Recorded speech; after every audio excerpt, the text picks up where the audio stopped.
Hi అండి, అందరికీ నమస్తే. నేను మీ Vaishnavi. Welcome back Vaishnavi all in one thoughts. ఈరోజు మరొక మంచి డిజైన్తో మీ ముందరికి వచ్చేసానండి. అది కూడా సింపుల్గా ఉంటుంది డిజైన్, అలాగే చూడడానికి మంచిగా ఉంటుంది. జస్ట్ పింక్ కాంబినేషన్తోనే తీసుకొచ్చానండి. బీడ్స్ అనేది ఎలా స్టిచ్ చేసుకోవాలి ఏంటనేది ఎక్స్ప్లెయిన్ చేశాను, చూసేసేయండి. చాలా ఈజీగా ఉంటుంది.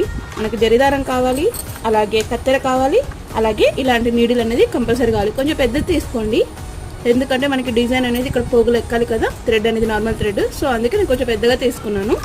అలాగే నార్మల్ థ్రెడ్ తీసుకున్నాను. పింక్ కలర్ శారీ కాబట్టి పింక్ కలర్ తగ్గట్టు, అంటే శారీకి తగ్గట్టు కలర్ తీసుకున్నాను. అలాగే ఈ విధంగా నేను బీడ్స్ తీసుకున్నాను, రౌండ్ బీడ్స్. ఈ విధంగా ఈ బీడ్స్ తీసుకున్నాను. అలాగే నార్మల్గా ఈ ఫ్లవర్ బీడ్స్ తీసుకున్నాను. బీడ్స్ అనేది ఈ విధంగా ఎక్కించుకున్నాను అనమాట, ఒక వైర్ సహాయంతో. సో ఈ బీడ్స్ అనేది ఈ విధంగా ఎక్కించేసుకోండి. రెండివి అయితే ఒకటి, ఇది రెండివి, మళ్ళీ ఇది ఒకటి, ఇలా ఎక్కించేసుకొని పెట్టేసుకున్నాను అనమాట.